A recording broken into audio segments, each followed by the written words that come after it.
कभी ऐसा हुआ है कि आपने कुछ ऐसा कर दिया हो और बाद में सोचा हो, अरे ये मैंने क्या कर दिया? या फिर हमारे अंदर ऐसा क्या है जो हमें कुछ चीजें करने पर मजबूर करता है? आज हम इसी गुत्थी को सुलझाने वाले हैं सिगमंड फ्रॉइड के बनाए मन के एक शानदार नक्शे के जरिए। ये वो नक्शा है जो हमारे व्यक्तित्व के गहरे रहस्यों को खोलता है। तो चलिए इस दिलचस्प सफर पर निकलते हैं।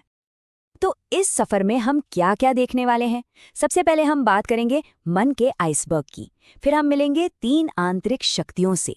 इसके बाद हम देखेंगे कि इनके बीच अंदरूनी संघर्ष कैसे चलता है, ये कैसे हमारे व्यक्तित्व का संतुलन तय करता है, और आखिर में हम ये जानेंगे कि आज की दुनिया में फ्रॉइड की ये आइडियाज कितने काम के हैं।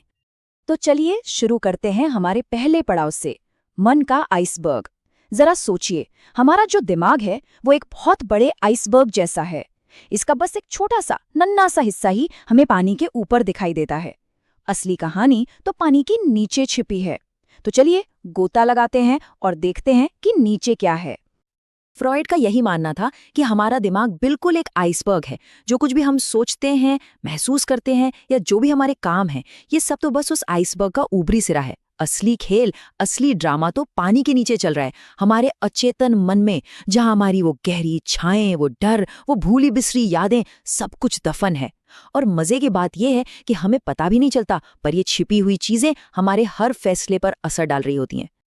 तो सवाल ये है कि पानी के नीचे की इस छिपी हुई दुनिया में रहता कौन है? चलिए मैं आपको मिलवाता हूं हमारे मन के 3 बड़े खिलाड़ियों से। एक है एक जिद्दी बच्चा, दूसरा एक बहुत ही समझदार बिचौलिया, और तीसरा एक कड़क जज। फ्रॉइड ने इन्हें बड़े ही दिलचस्प नाम दिए, इड, ईगो और सुपर ईगो। सबसे पहले बात करते हैं इड की। यह है हमारे अंदर का वो बेगाम जिद्दी बच्चा। यह हमारे साथ पैदा होता है और इसका सिर्फ एक ही फंडा है, मुझे जो चाहिए वो अभी चाहिए। बस कोई लॉजिक नहीं, कोई इंतजार नहीं, ये तो बस प्लेजर प्रिंसिपल पर काम करता है। भूख लगी, खाना चाहिए, कुछ पसंद आया, वो चीज चाहिए। अंजाम क्या होगा इससे कोई लेना देना नहीं। अब आता है ईगो, हमारा इंटरनल डिप्लोमैट। इसका काम है असलियत की दुनिया से डील करना। जब इड जमीन पर पैर पटक कर चिल्ला रहा होता है तो ईगो आकर कहता है, शांत हो जाओ भाई, रुको, एक प्लान बनाते हैं। ये रियलिटी के सिद्धांत पर काम करता है। ये इड की इच्छाओं को पूरा करने के लिए ऐसे तरीके ढूंढता है जो प्रैक्टिकल हों और समाज को भी मंजूर हों। और फिर आता है तीसरा किरदार, सुपर ईगो। ये है हमारा मॉरल कंपस, या यूं कहें कि हमारे अंदर बैठा एक जज। ये बनता है उन सारे नियमों और उसूलों से जो हमने बचपन में अपने माता पिता और समाज से सीखे हैं। यही हमें बताता है कि क्या सही है और क्या गलत। और जब भी हम इसके बनाए नियमों को तोड़ते हैं तो यही हमें गिल्टी महसूस कराता है। तो संक्षेप में देखें तो हमारे पास 3 खिलाड़ी हैं। एक तरफ है इड, जिसे बस तुरंत मजा चाहिए। दूसरी तरफ है सुपर ईगो, जो परफेक्शन और नैतिकता की मांग करता है। और बीच में है बेचारा ईगो, जो इन दोनों के बीच बैलेंस बनाने की कोशिश में लगा रहता है। ये एक तरह की कभी न खत्म होने वाली रस्साकशी है। और यकीन मानिए, यही खींचतान हमारे मन की दुनिया को इतना कॉम्प्लेक्स और मजेदार बनाती है। अब जब हम इन तीनों किरदारों को जान चुके हैं तो चलिए पर्दा उठाते हैं और उस असली ड्रामा को देखते हैं जो हमारे दिमाग के अंदर 24/7 चल रहा है। ये है इड, ईगो और सुपर ईगो के बीच की एक अंतहीन जंग। इस जंग में इड की आवाज सबसे पहले और सबसे जोर से गूंजती है। ये बस एक बच्चे की तरह चिल्लाता है, मुझे ये चाहिए और अभी चाहिए। बस इसे कोई फर्क नहीं पड़ता कि ये चीज मुमकिन है भी या नहीं, या सही है या गलत। और जैसे ही इड की आवाज आती है, सुपर ईगो तुरंत अपनी जज वाली कुर्सी से खड़ा हो जाता है। ये इड की हर इच्छा पर रोक लगाता है और कहता है, बिल्कुल नहीं, ये गलत है, ऐसा सोचना भी मत। और इन दोनों की लड़ाई के बीच में फंसा है हमारा ईगो। वो बेचारा दोनों को शांत करने की कोशिश करता है और पूछता है, ओके, शांत, चलो कोई बीच का रास्ता निकालते हैं। कोई ऐसा तरीका जिससे तुम्हारी इच्छा भी पूरी हो जाए और कोई नियम भी न टूटे। अब जाहिर है, ये जो लगातार खींचतान चलती है, इससे बहुत ज्यादा स्ट्रेस और एंग्जाइटी पैदा होती है। तो इससे बचने के लिए हमारा ईगो कुछ बड़े स्मार्ट साइकोलॉजिकल ट्रिक्स अपनाता है। इन्हें कहते हैं डिफेंस मैकेनिज्म। जैसे रिप्रेशन में वो बुरी यादों को हमारे दिमाग के किसी कोने में धकेल देता है, या फिर सब्लिमेशन, जिसमें वो गुस्से जैसी नेगेटिव एनर्जी को किसी अच्छी चीज जैसे स्पोर्ट्स या आर्ट में लगा देता है। तो सवाल ये उठता है कि इस अंदरूनी लड़ाई में जीतता कौन है? और सच तो ये है कि इसका जवाब ही हमारे पूरे व्यक्तित्व की कहानी कहता है।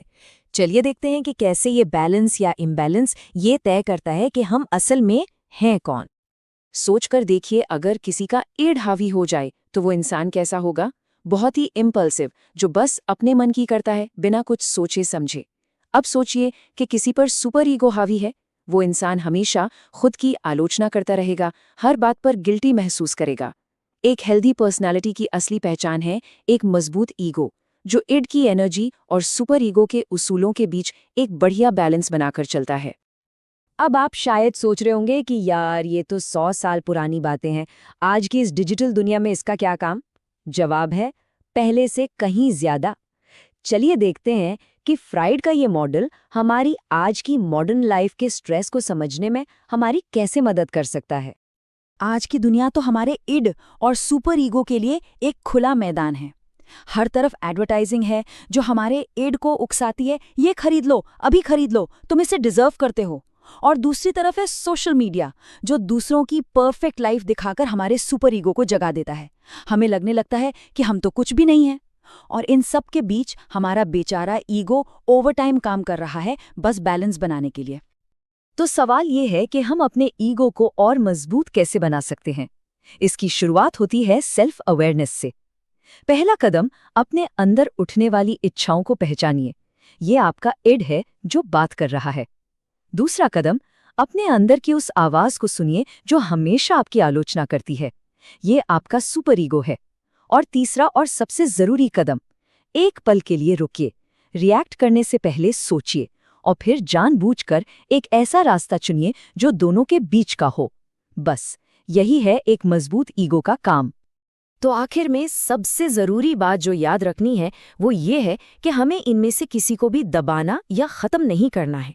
एक हेल्दी पर्सनालिटी के लिए हमें तीनों चाहिए, ईद की एनर्जी भी, सुपर ईगो की नैतिकता भी और ईगो की समझदारी भी।